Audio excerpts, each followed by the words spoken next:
کہ اگر ایک ہفتے میں تعویذ کا اثر نہ ہو اور کروڑوں پتی نہ بن پائیں تو مئی سے جون کے مہینے آتے آتے پیر کو چینج کر دیتے ہیں. لہذا یاد رکھو سارے پیر بعد میں ہیں، قرآن پہلے ہے، نبی کا فرمان پہلے ہے، رب کا فرمان وَلَا تَلْبِسُوا الْحَقَّ بِالْبَاطِلِ. قرآن کا ترجمہ پڑھو، حق سے باطل کو نہ ملاؤ، حق سے باطل کو نہ ملاؤ. مسلمانوں میں آپ سے پوچھتا ہوں، حق کس کے ساتھ ہے؟ صدیق کے ساتھ ہے، فاروق اعظم کے ساتھ ہے، عثمان غنی کے ساتھ ہے، مولا علی کے ساتھ ہے، تابعین اکرام کے ساتھ ہے، ائمہ مجتہدین کے ساتھ ہے، اہل بیت اکرام کے ساتھ ہے. میں پوچھتا ہوں اور اہل باطل کی جماعت، آپ تاریخ اٹھا کے دیکھیے تو آپ کو معلوم ہوگا. تفسیر مدارک شریف اٹھا کے دیکھو، تفسیر جلالین شریف اٹھا کے دیکھو اور آگے چلو. کیا فرماتا ہے رب؟ دیدہ و دانستہ حق کو نہ چھپاؤ، حق سے باطل کو نہ ملاؤ.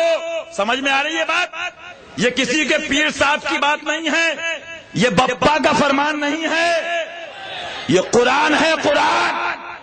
قرآن کی روشنی میں تبلیغ کرو گے تو ہم کسی کو مانیں گے، اور جس کا طریقہ قرآن و حدیث سے ہٹ کے ہوگا نہ اس امیر کو مانیں گے نہ اس پیر کو مانیں گے.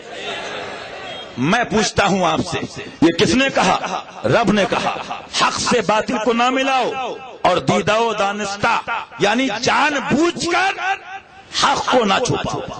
کس نے کہا؟ بولیے خدا نے کہا کہ نہیں؟ کس نے کہا؟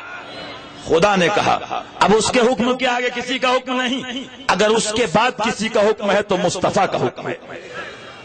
آقا نے کیا فرمایا؟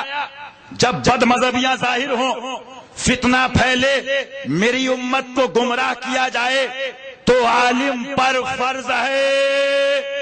سن لیں بمبئی کے مفتی، سن لیں سیٹھیوں کی جیب میں رہنے والے مفتی، سن لیں پاکٹ سائز مفتی، سن لیں بمبئی کے ٹپوری مفتی، سن لیں بمبئی کے بکاؤ مفتی، سن لیں بمبئی کے ڈپلیکیٹ مفتی. اگر فتویٰ سمجھنا ہے تو مفتی اعظم کا کرم چاہیے ہے اور شیر سنت کی نظر چاہیے ہے تو فتویٰ رضویہ سمجھ.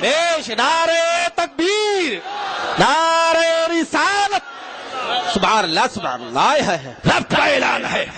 مجھے بتاؤ، آج کہتے ہیں کچھ مجبوری ہے ہماری، کچھ حالات ہیں ہمارے، کچھ معاملات ہیں ہمارے. میں کہتا ہوں، میں کبھی اکیلے میں سوچتا ہوں، آج کے مفتی کہیں کربلا میں ہوتے، اگر آج کے مفتی کربلا میں ہوتے تو یزید کو لیٹر لکھ کے بھیجتے، قیامت تک کی ہماری خاندان کو اپنی غلامی میں لکھ لو. معاذ اللہ رب العالمین، معاذ اللہ. لیکن وہ حسین اعظم تھا. علی اکبر دے دوں گا، علی اصغر دے دوں گا، عباس کے بازو دے دوں گا، مصطفیٰ کا تین نہیں دے سکتا. بیش سبحان اللہ سبحان. ہم کسی ٹپوری مفتی کے ماننے والے نہیں ہیں، ہم حسین کے اور علی اکبر کے ماننے والے ہیں، ہم غوث و رضا کے ماننے والے ہیں.